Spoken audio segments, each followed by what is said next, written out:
Break. That call 1-3. I felt like Tony Montana. Yeah. Retarded. I just want your money. What would you like me to do, sir?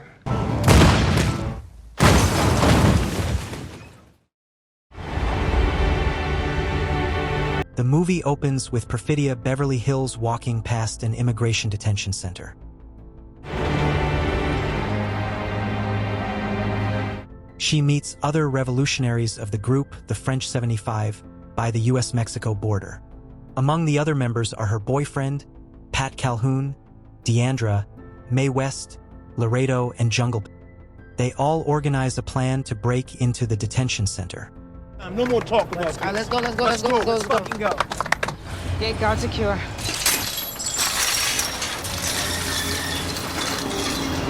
That night, the French 75 put their plans in action. Perfidia comes upon the tent of Captain Stephen J. Lockjaw, while her comrades go to free the detainees. What's your name? I'm Captain Stephen J. Lockjaw. My name is Perfidia Beverly Hills, and this is a declaration of war.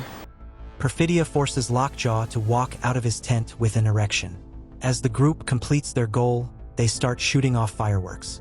Lockjaw promises to see Perfidia again after she puts him in a cage. I'll be seeing you very soon. They drive away celebrating their victory, and Pat and Perfidia start to make out. The French 75 continue to carry out attacks, such as planting a bomb at a politician's campaign office, as well as destroying an electrical tower and knocking power out to the entire city. All the while, Lockjaw has eyes on the group, but especially Perfidia. The group is set to rob a bank, but Lockjaw catches Perfidia in the act of planting a bomb. He agrees to let her go on the condition that she engage in a sexual affair with him. You'll meet me at the Primrose Path, 2300. She later meets him in a hotel that night, and she makes love with him, but with her in control. Perfidia is later pregnant, but Pat thinks the baby is his. Perfidia's mother, Jenny, tells Pat she doesn't think he is capable of stepping up to take care of her daughter and grandchild. And you look so lost. What are you gonna do about this baby? Perfidia gives birth to a daughter, Charlene. She admits in her journal entries that she has gotten jealous of her own baby after seeing the way Pat has devoted his life to Charlene. And sometimes I feel crazy because I'm just like, am I weird for being jealous of my baby? Eventually, Pat realizes he cannot convince Perfidia to live with him and Charlene as a family, and she abandons them to continue being a revolutionary. Lockjaw later finds Pat and questions him about his daughter, making him realize that they might be in danger. I just want your money. Perfidia and other French 75 members pull off a bank robbery. Things go awry when Perfidia fatally shoots a security guard that was reaching for his gun. Stop moving.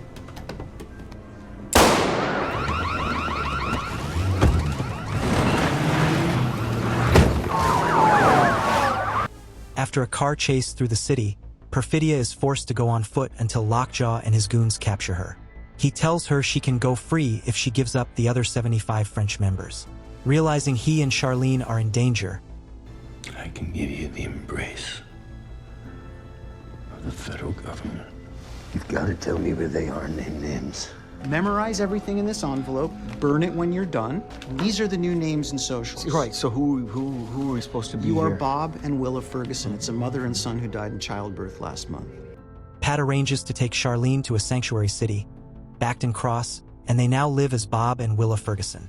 Perfidia enters witness protection, while members like Mae, Laredo, and Jungle are all gunned down.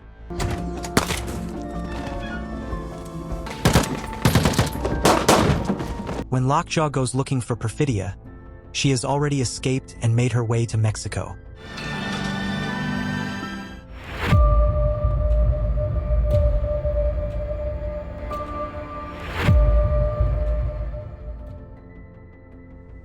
"16 years later, the world had changed very little. 16 years later, Bob has been taking care of Willa and having her train martial arts under Sensei Sergio. However, She has not been happy with the way he has become an alcoholic and drug abuser and how she has to take care of him more than he takes care of her. I don't want to be your babysitter. I don't want to worry if you wrapped your car around a telephone pole. Meanwhile, Lockjaw has been recruited by a secret white supremacist organization, the Christmas Adventurers, for his anti-immigration efforts. The leader, Virgil Throckmorton, speaks to Lockjaw and commends him on his work but asks him if he has ever engaged in an interracial affair. Lockjaw lies and says no but realizes he needs to cover his back. Have you ever engaged in an interracial relationship? No, sir. Lockjaw has Bob's former associate Howard Somerville, also called Billy Goat, the one who gave Bob and Willa their aliases, arrested by an indigenous bounty hunter. Avenge Q. Howard is forced to give up Bob and Willa's names, as well as their location in Backton Cross. What are their names? Where do they live? Their names are Bob and Willa Ferguson. They're up in Backton Cross. Lockjaw's goal is to kill Bob and take in Willa to hide evidence of his affair. Two boys who witness Howard getting arrested send out a distress signal, alerting the surviving French 75. Attention all sanctuary stations. Billy Goat is in the wind. Deandra shows up at Willa's school dance before Lockjaw and his goons can get her. The men arrive at the school and question Willa's schoolmates, including a few of her friends who refuse to give up her phone number despite Bob always telling her not to have a phone. Bob gets contacted by an associate alerting him about the situation. However, he has long since fried his brain from drug use and cannot remember the codes. Bob flees his home before Lockjaw's goons can get to him. Lockjaw tries to smoke Bob out, but he escapes through the tunnels. He goes to a payphone to call someone and get a rendezvous point to locate Willa, but he cannot remember the answer to what time is it, and is unable to sway the person on the other end to just give him the info he needs. Bob goes to Sergio's dojo to get help. He once again contacts the person for the rendezvous point but gets nowhere. Bob manages to contact a former ally, Talleyrand, who is able to vouch for Bob, and gets the other contact to give Bob the rendezvous point. Who's this? It's your man Talleyrand. I need the rendezvous point now. Woo. Okay, 1 second. Hello. At the same time, police track them and find them in Sergio's location. Alpha 1, this is Zulu. I got a splitter internal to the target building. Follow on for Sergio St. Carlos. I need to go kinetic. They're here! How'd they find us? Sergio, who harbors undocumented immigrants, alerts them and has them run into the streets, along with other students of his. Sergio gave Bob a sniper rifle and sent him to the rooftop to escape with some of his students. During the escape, Bob falls from a roof and runs to the street, but he is caught by police. Sergio's student calls and tells him that Bob is taken by police. You guys fell off the roof and got arrested. Meanwhile, the arresting officers interrogate Willa's classmates, who all refuse to give up her phone number except for one. When it starts ringing, Deandra catches it and throws Willa's phone out the car window. Give it to me. Deandra brings Willa to the rendezvous point, a hidden convent of revolutionary nuns. They know Perfidia as a rat, but they come to trust Willa to pull her weight around there. Willa is hurt to learn that her mother betrayed her comrades instead of being the hero that Bob led her to believe she was. The Christmas adventurers meet in an underground location and invite member Tim Smith to join them. They discuss the rumor of Lockjaw's affair with a black woman and the offspring conceived from the affair. Seeing this as a betrayal of their personal ethics, Virgil orders Smith to kill both Lockjaw and Willa. Lockjaw got his dirty. He needs to clean it. What would you like me to do, sir? Make it clean. Yes, sir. Bob is in custody at the hospital but is aided by a nurse in escaping and getting back with Sergio. En route to the rendezvous point, police spot Bob and Sergio with open containers.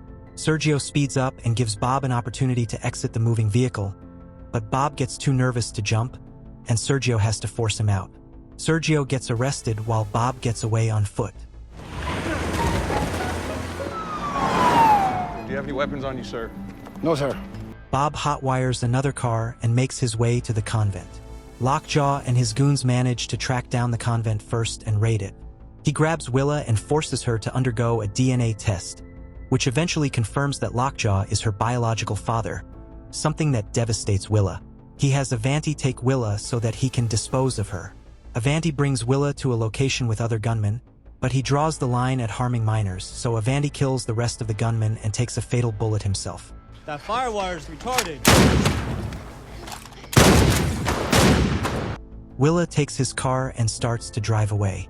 Lockjaw is spotted on the road by Smith, who shoots him in the face and causes him to crash his car. Bob drives by the scene and fears the worst but only finds Lockjaw seemingly dead. Willa sees that Smith is gaining on her, and Bob drives in that direction as well. Willa stops at the top of a hill and goes to hide behind a rock. Smith fails to see the car in time due to his high speed, and he crashes against the back. He gets out and approaches Willa. She gives him some revolutionary codes, which he fails to respond to, and Willa shoots him dead before he can get her. Hooterville Junction! I don't know. Bob then goes by the scene and reunites with Willa. You're okay. You're okay. Lockjaw is shown to have survived the attack, but with his face heavily disfigured. He goes back to the Christmas adventurers, claiming that he was raped in reverse by Perfidia. The Christmas adventurers appear to promote Lockjaw and give him his own office, but they instead gas him to death and throw his body into a furnace. Congratulations, Steve. You're a Christmas adventurer. Your new office. Oh my.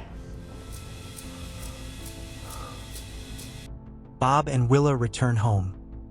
He gives her a letter from Perfidia, which is addressed to her as Charlene. This allows Willa to reconcile with her mother's actions.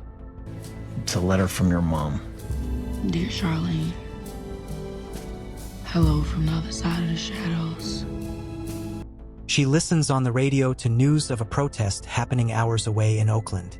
Willa bids Bob farewell as she goes to join the protest, and he is no longer fearful for her future. And here is where the movie ends. Hey, did they say Oakland? Yeah? Oakland's a 3.5-hour drive from here. Yeah? Be careful. I won't. Thank you for watching. Please subscribe to the channel and smash the bell button. Write in the comments section what kind of movie you would like to see next.